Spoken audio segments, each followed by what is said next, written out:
ভিডিওর মেয়েটিকে আপনারা সবাই চেনেন। ভিডিওতে যে মেয়েটিকে আপনারা দেখছেন, মেয়েটি হাজব্যান্ডের নাম হচ্ছে নাজিম, আর এই মেয়েটার নাম হচ্ছে মিম। তো ওদের 5 বছরের সংসার দেখলাম ফেসবুকে, প্রায় ওদের কাপড় ভিডিও দেখতাম, খুব ভালো লাগতো।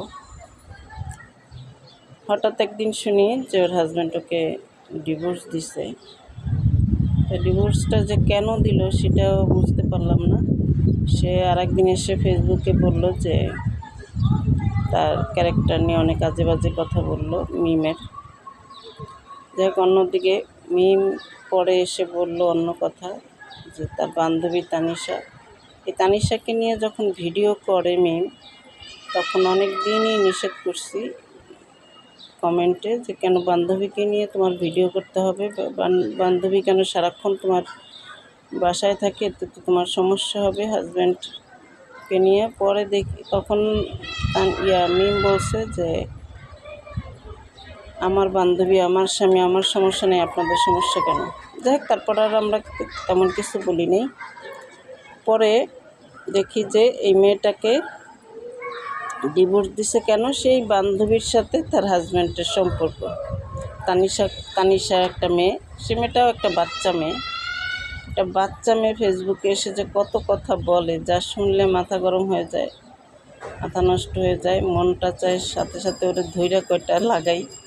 কিন্তু ফেসবুকে তো এটা সম্ভব না, কারণ ফেসবুকে শুধু দেখাই যায়, কিছু করা যায় না। তো মেয়েটা এত সুন্দর একটা মেয়ে, তার সংসারটা ভেঙে গেল। যাই হোক, মেয়েটা এখন মুভ অন করছে। সবাই আপনারা এই মেয়েটার জন্য দোয়া করবেন। আমারও ঘরে মেয়ে আছে, আমি নিজেও একটা মেয়ে, তাই একটা মেয়ের কষ্ট আমি খুব ভালো বুঝি। একজন মা হিসাবে বা একটা মেয়ে হিসাবে সবাই মেয়েটার জন্য দোয়া করবেন।